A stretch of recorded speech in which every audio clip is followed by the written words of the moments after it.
I want to welcome you to the agreements section. This is where, let's just take a look at this particular menu here.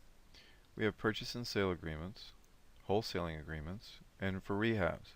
Then we have this whole box of seller financing, which includes contract for deed, lease options when you buy, lease options when you sell, wraparound mortgages or all-inclusive trust deeds, subject to existing financing, straight option flip, JV partners, land trust, landlord-tenant, and private first mortgage owner financing. Well, that's quite a bit, huh? But this is what you need. You need these particular agreements. So let's take a look at purchase and sale agreements. You need your basic standard purchase and sale agreement, memorandum of agreement, lead base paint disclosure. Generally, they have differences in every state, but that's what you need to have in your hand when you do a basic purchase and sale agreement. When we do a wholesaling, we need to have an assignment of agreement, and then here's a study, HUD 1's two of them, when you buy and when you sell, an authorization to release loan application status. On rehabs, you need to have basically a contractor agreement that's very, very clear, scope of work, addendum to a listing agreement when you sell, and authorization to release the loan application status.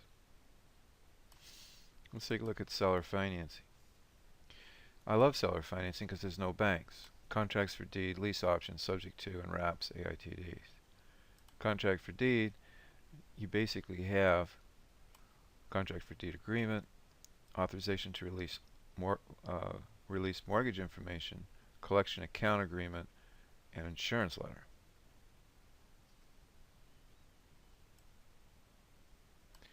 Looking at lease options, there's two boxes. Lease options when selling, lease options when buying. Lease options when buying. When you buy on a lease option, this is for sandwich lease options. You have a lease option agreement. That's one long agreement, not two. Collection agreement, lease option deposit receipt, insurance letters, notice to renew lease option, notice to exercise purchase option. Now, lease options when you sell is a little different. When you sell, you're going to need a lease agreement, a tenant's purchase option, a repair addendum with loan, a repair addendum without a loan, tenant's lease deposit receipt, receipt for tenant's non-refundable option fee, authorization to release loan application status, option release document, and notice to release option recorded.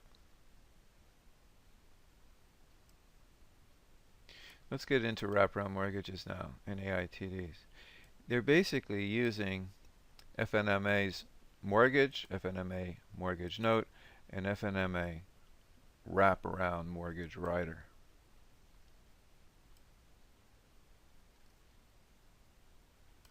Let's look at subject to now. Subject to means you're taking the loans subject to existing financing and you're getting the deed.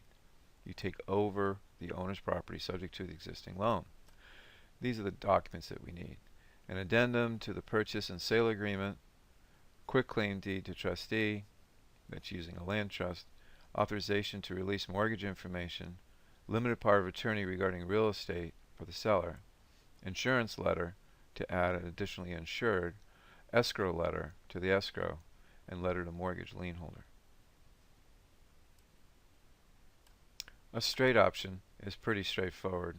It's a straight option to purchase, and then a notice to exercise their option. JV partners, they're standard agreements for forming joint ventures and limited partnerships for investing in real estate, joint venture agreement, and limited partnership agreement.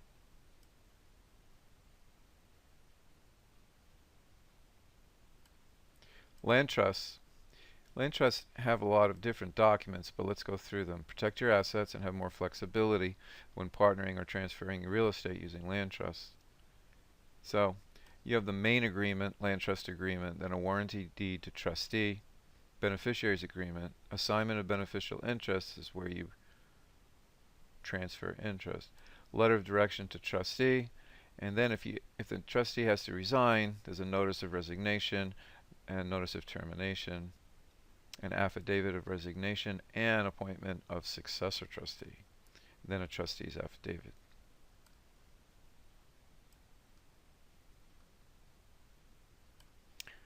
Let's look at landlord-tenant. If you're doing straight rentals, you're going to need some basic documents. You need a rental application, application denial letter, standard lease, deposit receipt, move-in, move-out form, itemized security deposit deductions form, prepayment rent discount form, notice of past due rent.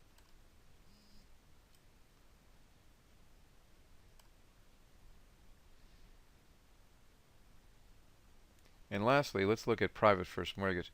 This is seller financing, owner financing, and this is where we get into a mortgage, mortgage note, and wraparound mortgage rider for a wrap. So I thank you for listening to this recording about our agreements. If you need to contact us, we will be sending this particular video directly to our contact page. Just wait 5 seconds and you will be connected.